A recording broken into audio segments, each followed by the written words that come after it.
Good afternoon and welcome. This is Market View. It's a brand new week, brand new day. Thank you for tuning in. My name is Lungilele Makakola. This is the first episode this week. You can watch us on YouTube. We are at Eswatini TV. We are on DSTV as well, channel 286. President Donald Trump has threatened to impose an additional 10% tariff on countries aligning themselves with the BRICS bloc of developing nations. He said there will be no exceptions to this policy. The threat comes after members of the BRICS group issued a declaration on Sunday condemning the U.S. increase in tariffs as well as the strikes on Iran, all without mentioning Trump by name. The group's statement raised serious concerns, tariffs saying they are inconsistent with the World Trade Organization rules and threaten to reduce global trade, disrupt global supply chains and introduce uncertainty. The group also criticized NATO's decision to increase defense spending to 5% of GDP by 2035. This is a decision prompted by Trump's insistence that Europe shoulder more of the alliance's defense burden. Sanellis Bia, in-house economist, will join us today via Zoom to have a discussion on this and what impacts it will have on South Africa and Eswatini. For now, let's go straight to our first story.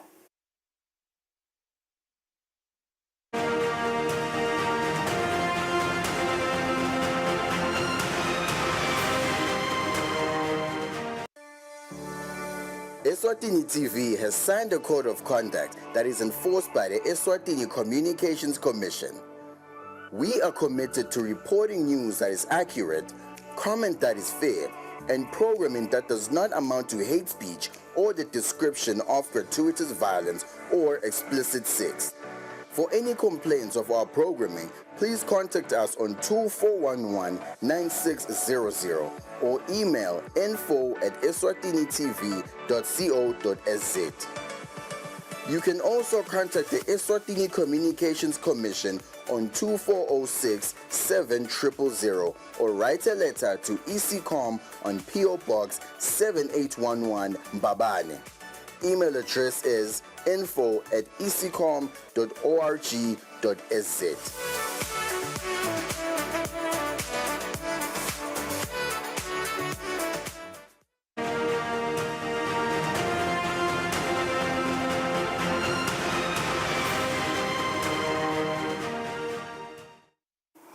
Welcome back. This is Market View now for our business news. In Eswatini today, Finance Minister Neil Rackenberg opened a racial workshop convened by the Eastern and Southern Africa Anti-Money Laundering Group. The gathering draws lawmakers and financial sector leaders into one room with a singular aim to sharpen the region's response to money laundering, terrorism financing, and the illicit flow of weapons. The workshop also forms part of a broader push to align with global standards in the fight against financial crimes and to ensure no country is left behind in strengthening its defenses. As a country, we are a part of a grouping called the SAMLAC, Eastern and Southern Anti-Money Laundering Group. We organize ourselves and we rate each other relating to anti-money laundering and terrorism financing and proliferation of financing. So these three issues are rated by ourselves first and then only by the international body called FATF. So what we are doing now, as one will recall, we have passed legislation recently. And money laundering and terrorism financing evolves all the time. So you constantly need to do things to keep up to date with what is going on in the world and the new plans that the scallums come up with to be able to do these things. So for that reason, you find this constant change in this legislation. So we have now the Secretariat of Isalmalog coming through to do training in Eswatini, because sometimes the members of parliament, when we only come with the bills, they say, oh, Minister, you're using us like rubber stamping here because you only come to us when you need the bills passed. So we said, no, let us do training now of members of parliament and training of Senate on Wednesday and Thursday, so that we have a deep understanding of not only why we need the legislation, but what's the causes of the need for the legislation. Traditional leaders gathered in Manzini today with a clear focus on unlocking economic potential within their communities. At the heart of the meeting was a shared ambition to better understand business principles, empower the next generation with practical income-generating skills, and strengthening the foundation of local economic resilience. The engagement forms part of a growing movement among Eswatini's traditional leadership to align custom with commerce for a future that is both sustainable and inclusive. Njalo ngenyanga sinemhlangano nabo babetikhulu. Main topics ababetikhulu ngama-topic ukuthi live lithuthuka njani. Siyakhona ngu-create ama-jobs imisebenzi for labasha. Siyakhona kusebenzisa lo mhlabathi wale live ngendlela letawubenefita le live. Live la kangone siyalibona leso sikhuluma kanje lokukhulu lapha nje nyalo kuneba ka-agriculture. Leso sikhuluma nabo. Lokukhulu siyeva ukuthi live lispenda la kubo 2 billion emalangeni lithenga kudla ngaphandle. So lithenga ngaphandle ngoba phasi nemhlabathi lomenzi ngabe wondla le live.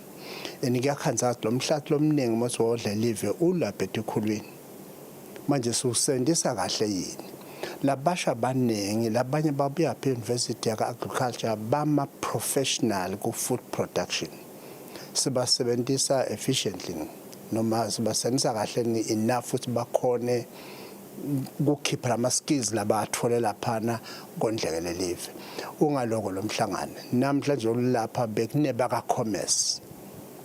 Baka-commerce nabo batawukhuluma ukuthi lama business alithuthukisa njalo live lemakhaya. Kuyabonakala ke asingeke sikufihle umnotho welive siyawubona awuphakami ngelizinga mesingabe uphame ngalo. Siyawufaka entsini umfutho sibo shift emakhaya sidakhamude emakhaya sibo bani emakhaya. Siyabona lokunye kuyekusayine bo commercial amadoda. Kusayine ukuthi kuyovulwa igrocer noma kusayine ukuthi kuyovulwa whatever project leyo vula. Ekugcineni uthi uyefika utohlwa le project naseyivuliwe ukhanye sekhlete umuntu wakuhamba le project. Emaswati asabo mashanyela. Ngilokunye commerce atokhuma ngakuthi kuyalisita le live lokho ngoba ungathi kuvula iconduit ekhipha le mali iyahamba emaswati amane asala solo anjalo. In international news, BRICS leaders at a summit on Sunday took aim at U.S. President Donald Trump's indiscriminate import tariffs and recent Israeli-U.S. strikes on Iran. The 11 emerging nations, including Brazil, Russia, India, China, and South Africa, account for about half the world's population and 40% of global economic output. Trade tariffs unilaterally imposed by the United States were a significant part of the agenda at the BRICS summit in Rio de Janeiro. 11 emerging powers, including Brazil, Russia, India, China, and South Africa, voiced serious concerns about them. In a final summit statement that didn't mention the US or its president by name, they said such measures were illegal and arbitrary.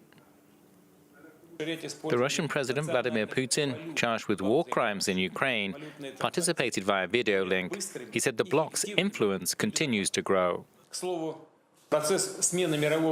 process of changing the world's economic order continues to gain momentum. Everything indicates that the model of liberal globalization has become obsolete. The center of business activity is shifting towards the developing markets. The ongoing war in the Middle East was also high on the agenda. The summit declaration called for an immediate and unconditional ceasefire in Gaza and the complete withdrawal of Israeli forces. Absolutely nothing justifies the terrorist actions perpetrated by Hamas. But we cannot remain indifferent to the genocide practiced by Israel in Gaza.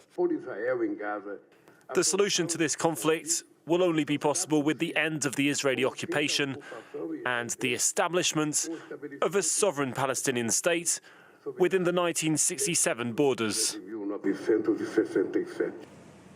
The group's declaration criticized the attacks on Iran, a member of BRICS, without mentioning the United States or Israel, the two nations that carried them out.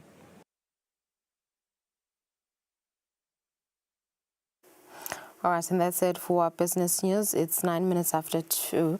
After the break, we're joined by Sanele Sibia. Stay with us.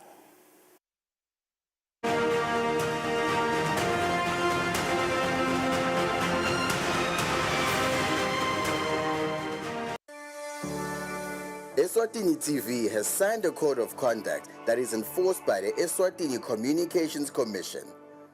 We are committed to reporting news that is accurate, comment that is fair, and programming that does not amount to hate speech or the description of gratuitous violence or explicit sex. For any complaints of our programming, please contact us on 2411-9600 or email info@eswatinitv.co.za. You can also contact the Eswatini Communications Commission on 2406-7000 or write a letter to ECCOM on PO Box 7811 Mbabane. Email address is info@ecom.org.za.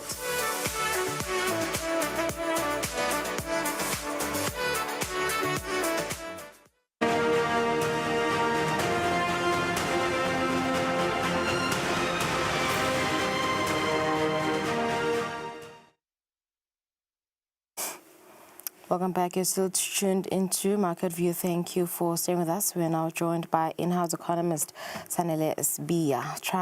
President Donald Trump has long criticized BRICS, an organization whose members include China, Russia, and India, and the Republic of South Africa. The U.S. had set a 9th July deadline for countries to agree a trade deal, but U.S. officials now say tariffs will begin on the 1st of August. Trump said he would send letters to countries telling them what the tariff rate will be if an agreement is not reached. For further discussions on this, we're joined by in-house economist Sanele Sibia. Good afternoon, Sanele. Thank you for joining us this afternoon. Shocking news by President Donald Trump, also always trending. Just generally speaking, what are the negatives of increasing tariffs, and how will Trump's tariff affect the stock market? Good afternoon, Lungile, and good afternoon to the viewer. We're back to it. July 9 is fast approaching. But right now, what I think is quite more important for us in our context is this curveball that President Trump is now throwing in terms of the tariffs, because he's threatening an additional 10% on all countries that are going to align with BRICS. So we don't know what that would mean, essentially. Because we have to then unpack what he means by a country that is aligning. Are you an ally of a country in BRICS? Are you going to say you want to join BRICS? So now that is in itself the biggest problem that we have with this statement, that it's not clear, it's quite vague, it's not clear. So it's difficult for countries to start planning their own responses, and it's also difficult for those allies to start planning and thinking what this would mean for them.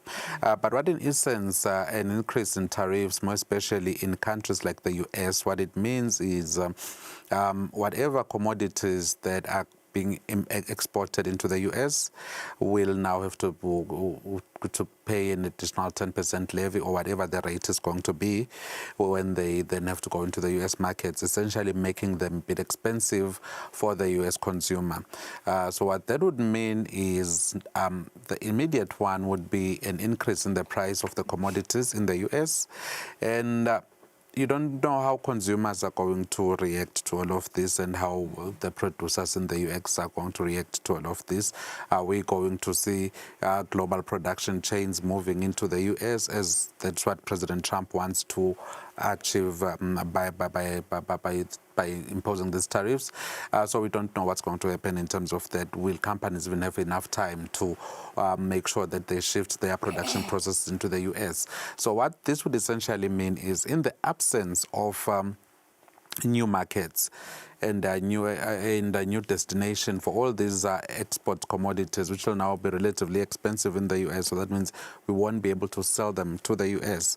What we need to do is to find new markets. In the absence of those markets, that would be tantamount to a shrink in global demand, and that's what the IMF, the World Bank, and all other analysts have been predicting. You know, this global slowdown in the economy because of these tariffs. Remember, the US is the biggest consumer market in the globe, so everyone wants to get access to the US markets, and then now with these tariffs, it's going to be even more of a competitive edge to get into that market. Another thing that we might see would be, you know, countries trying to stay competitive through these currency devaluations. And I mean, if you follow the currency markets, you can see that currencies are really very volatile at this point, because one way you can counteract a tariff is to actually, you know, if you can lower your tariff, then your exchange rate would actually make it still quite affordable for the US consumer to buy your commodities if your currency devalues a bit. So we might see a bit of that, and that's what those are the episodes that we've seen with every trade war that has been launched between China and the US. There's always the devaluation of the franc, of the yuan, the Chinese renminbi or the yuan. There's always a devaluation of that, and then there's also then the issue of you know, the shifts in production and, you know, the losses in employment and whatnot. And, you know, for countries like Eswatini, we might see another scenario that we call dumping, which is yet another salient point of this tariff war that we are grappling with as countries. And as much as we have to find new destinations for these exports, but we do not want a situation where these big countries that were exporting to the US are suddenly exporting to our small economies, killing local industry. So it's quite a lot to juggle right now to make sure that whatever the outcome, you are a bit insulated from it all. So there will be an impact on Eswatini. Surely we indirectly align with BRICS because we have trade relations. Eswatini has trade relations with South Africa, which is BRICS, part of BRICS. What happens now? Yeah, you know, when we started, I said the biggest word there to unpack and disentangle is the word align. We need clarity from the White House in terms of what are they looking into, because like you've rightly said it, there is no way South Eswatini cannot be aligned with South Africa. There is SACU, there is the CMA arrangement. We are basically just a brother and sister, South Africa and Eswatini. So one way or the other, we are aligned, right? But what we have to wait for right now is clarity on what that alignment means. Does it mean, is it targeting those countries that are looking at joining BRICS? Right now, we know that there is you know, BRICS started with 4 countries, then there was South Africa, 5 countries. Now we have, I think, close to 11 countries with Iran and Saudi Arabia and quite a number of other countries, yeah, including Egypt. They've joined that, so that could be alignment as well. So we don't know what the alignment means. So is it countries that have actually expressed interest to join BRICS? Is it countries that have good trading relations and good geopolitical relations with countries that are within BRICS? So we don't know what that means. But in essence, where one would put it right now, in the absence of clarity on that, because I don't think it would be aligning in terms of you being a friend with that other person. So essentially that would put Eswatini in good standing, because as far as where we are at the 10% tariff in the US. That's the global tariff. That's the tariff that everyone's getting. So should this threat come through, then that means we know for certain that South Africa will be getting an additional 10% on top of whatever tariff there will be come August 1.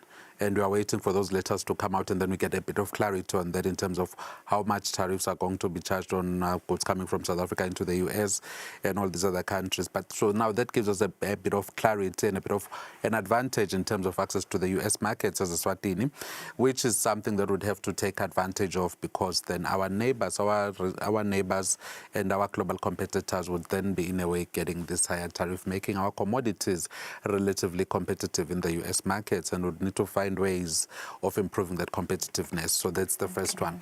But we cannot then disentangle all of this from the indirect link between Eswatini and South Africa, more especially. We do know that South Africa's GDP growth greatly impacts the GDP growth of Eswatini, considering that over 80% of our exports are destined for South Africa, and over 60% of our imports are coming from South Africa. So what we need to then understand is, if the South African economy is not growing, then essentially our economy will not grow as well, because we are going to see this decline in our export demand. Not unless then we can make up for that declining export demand into the South African market with a US export demand. So I don't know if we have that capacity. So for it could cause a downgrade to the South African economic growth. Most definitely. Yeah, most definitely, because already South Africa is contending with a higher tariff compared to Eswatini on paper, and that is why then they got that downgrade from 1.5 to say 1% when we saw those numbers come out from the IMF Spring Conference. So right now an additional 10% would negatively affect that number, so we should see South Africa getting back closer to that zero, and indirectly we get affected as well, because South Africa is our major trading partner, and if they're not doing well, definitely we will not do well unless we can find an additional source of destination for our exports, which in this case would have to be the US markets. All right, thank you, Mr. Sibiya. Certainly it is going to be a long year. All right, after the break, Mr. Sibiya stays with us for the final segment, market analysis. We continue with taking a look at today's markets.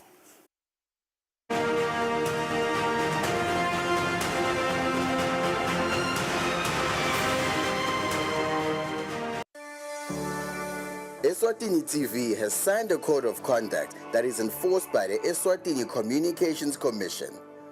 We are committed to reporting news that is accurate, comment that is fair, and programming that does not amount to hate speech or the description of gratuitous violence or explicit sex.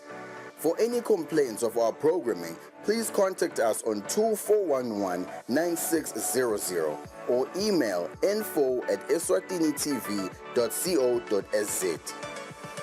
You can also contact the Eswatini Communications Commission on 2406-7000 or write a letter to ECCOM on PO Box 7811 Mbabane. Email address is info@ecom.org.za.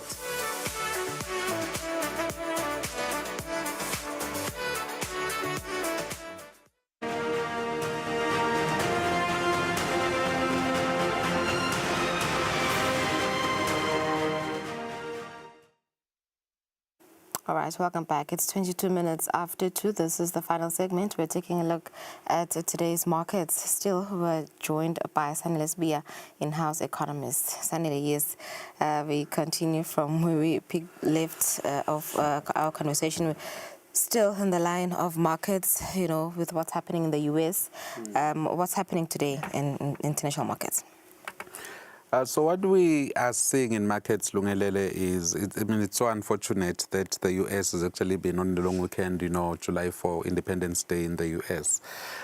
So we're not seeing that activity there. But when you're looking at the futures markets and how they're trading as we head to opening bells at 4 o'clock, Central African time, we're seeing a bit of those transition periods. So when you're looking into the European markets, what we're seeing there's a bit of positive in terms of how the market, the mood there, even though it's not much, the changes there are a bit much now. When you look into Germany, for example, we're seeing the DAX getting some 150 points in today's trade. So that's because when you're looking into Europe overall, investor morale is actually increasing in Europe, overall the Eurozone region. And when you look into London, ever since converse that budget, post-budget, and when we saw the exchequer, the Chancellor of the Exchequer, very disdained expression right there in the Houses of Parliament, we somehow thought there was going to be a bit of a shift there with, the Chancellor of the Exchequer there being changed. But no, those things haven't happened. So Europe is somehow on a positive mood, and there still remains that a bit of a positive in terms of that overall defense spending. And also right now what markets are looking into, Lungelele, is earnings and company news. Overall, we know the European economy is on a strong footing. When you look at the euro-dollar exchange rate, it's actually at its all-time highs. It's never been this high. So the euro is actually gaining power, such that there are talks and considerations of should there be shifts from the dollar, what other vehicle currency would that be? And the euro is the number one contender for that. So that's why we're seeing Europe doing relatively well. So when you come into Asia and Asia Minor there, you'll see that there's a bit of a mixed picture that is happening there. What we know, Lungelele, is there is a bid or a partial deal between the US and China. And we know that the rare earth minerals are quite a critical component to that. So we're seeing the Chinese economy, doing relatively well, because whatever uncertainty is going to come Wednesday is not affecting the Chinese, the mainland China. But what we're seeing where the uncertainty grips quite a lot is in the autonomous region of Hong Kong, and also when you look into Japan. We know that given the deal that we saw between the US and Vietnam, what we're learning from that is what President Trump wants is, I'm going to give you a deal as long as I can extract some concessions from you. There are markets that will have to be opened up, and we do know that he does want to enter the Japan car market. He wants US manufacturers to be able to sell to Japan relatively easy. So now, the fact that there's only 3 deals up to now, we know that there's the UK deal, there is the Vietnam deal, and there is the partial China deal. So there's a lot of uncertainty with all these countries that don't have a deal. That also shows when you come into South Africa as well. You can see that there's a bit of that uncertainty that is gripping markets. So although the mood remains very high, because we do know that with the Trump administration, deadlines are there, but they tend to be quite, flexible. But there is a bit of uncertainty and a bit of uneasiness over the fact that we've been talking about this additional 10% on countries that are going to align with BRICS. So already you can infer that whatever the deal you're going to get between South Africa and the US is not going to be the best of deals when you compare it with comparator countries. So markets are somehow taking that in, but it's not really affecting markets much, because when we are seeing this uncertainty, it tends to push up the price of gold, and South Africa is a resource-based economy, so it tends to benefit off of the back of that. We've not seen any movement in the domestic stock markets, and when you move into the commodities again, that's where the story is a bit more telling. You can see that gold is back on that 3,300 mark. We were on 3,296 not so long ago, but we just seem to be maintaining that all-time record of 3.3 right now. And if you notice the movements along the price of gold, we've been saying it's an all-time high. Literally every month, gold reaches an all-time high. So it is speaking and telling of that uncertainty, right? And then when you look into the price of gold, into the price of Brent crude, we know that there are bits of talks around Hamas. But what's a bit more worrying is this statement around BRICS countries. We know that Saudi Arabia now is part of BRICS, and Saudi Arabia is the world's biggest exporter of crude oil. So with an additional 10% tariff, so we're just waiting to see what this would mean, what this additional 10% would mean. So that's what we're bracing for this week. And then when you look into the currency, because of that threat, I would assume the Lilangeni has actually lost a bit of ground in today's trade against the dollar and also against the euro, because we know that South Africa is part of BRICS, and our Lilangeni is linked to, or is pegged to the South African rand. So whatever threatens the South African rand basically also threatens the Lilangeni. So those talks of that BRICS, of the 10% tariff on BRIC countries, have actually affected our trades today on the markets. All right, thank you, Mr. Spear. Thank you for your insight today on what's happening on BRICS and President Donald Trump, and of course today's numbers on what's happening on the markets. We've come to the end of our program. Thank you for tuning in. This was the first episode this week. To join us again tomorrow at exactly 2 p.m. Enjoy the rest of your day.